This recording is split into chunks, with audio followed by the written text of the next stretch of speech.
Sir అదే JEE long టైంలో మీరు అన్నట్టు ఓన్లీ ఎక్స్క్లూజివ్గా జేఈ గురించే అయితే what if not they are unable to crack, అప్పుడు పరిస్థితి ఏంటి సార్? నిజమే. ఇప్పుడు ఇంటర్మీడియట్ అనుకోండి, జేఈ రాకపోతే ఏదో వెళ్తుంటారు. బట్ లాంగ్ టర్మ్ పిల్లలు ఏం చేస్తారంటే వాళ్ళకి ఏదో ఒక ఇంజనీరింగ్ కాలేజ్ సీట్ వస్తున్నప్పటికీ దాన్ని వదిలేసి మన దగ్గరికి వచ్చి అన్ని లాంగ్ టర్మ్ చేస్తున్నారు అంటే ఖచ్చితంగా మంచి కాలేజ్ సీట్ రావాలి వాళ్ళకి. మంచి కాలేజ్, ఏదో కాలేజ్ రావడానికి లాంగ్ టర్మ్ అక్కర్లేదు, అవసరం లేదు. కాబట్టి మేము ఖచ్చితంగా డిసెంబర్ జనవరి దాకా జేఈ మెయిన్స్నే ఫోకస్ చేస్తాం.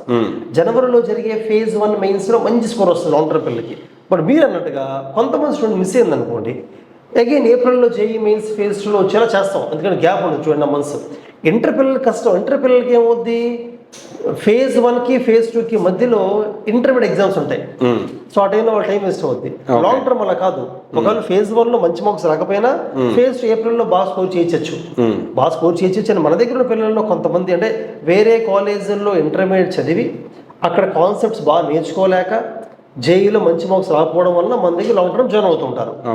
వాళ్ళకి మేము ఫేజ్ 1, ఫేజ్ 2 అండ్ అడ్వాన్స్ ఉంటుంది మేలో. ఈ 3 ఫోకస్ చేస్తూనే ప్యారలల్గా బిట్సాట్ రాయిస్తాం. బిట్సాట్కి మ్యాథ్స్, ఫిజిక్స్, కెమిస్ట్రీతో పాటు రీజనింగ్ అండ్ యాప్టిట్యూడ్ ఉంటుంది. అది ఎక్కువ కాలేజ్ చెప్పరు. బట్ మన దగ్గర శరత్ చంద్ర ఐఐటి అకాడమీతో పాటు ఐఏఎస్ అకాడమీ, బ్యాంకింగ్ ఉన్నాయి కాబట్టి రీజనింగ్ ఎక్స్క్లూజివ్ మంచి ఫ్యాకల్టీ ఉన్నారు కాబట్టి చెప్పిస్తుంటాం రీజనింగ్ కూడా.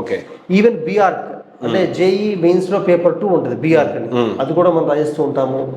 ఐఐఎస్సిఆర్స్ అవి కూడా ప్రెస్టీజియస్ కాలేజెస్, వాటికి వెళ్ళడానికి ఐఐఎస్సిఆర్ యాప్టిట్యూడ్ టెస్ట్ అని ఉంటుంది, అది రాయిస్తాము. నైసర్లోకి వెళ్ళడానికి నెక్స్ట్ ఎగ్జామ్ కానీ ఇవన్నీ రాయించడం వల్ల ఏమవుతుందంటే స్టూడెంట్స్ కి ఒకవేళ మంచి ఐఐటీస్, మంచి ఎన్ఐటీస్ మిస్ అయినా ఐఏఎస్సిఆర్, ఎన్ఐఎస్సిఆర్, బిట్సాట్, IIIT ఏదో ఒకటి మంచి వచ్చేస్తుంది. వచ్చేలా మేము కేర్ తీసుకుంటాం స్టూడెంట్స్ కి. ఇవన్నీ అన్ని maths, physics, chemistry. But exam papers లో కొంచెం వేరియేషన్ ఉంటుంది. మనం డిఫరెంట్ మాక్ టెస్ట్లు పెట్టి అవన్నీ ట్రైన్ చేయిస్తాం పిల్లల్ని. దానివల్ల they will get rank in some kind of exam.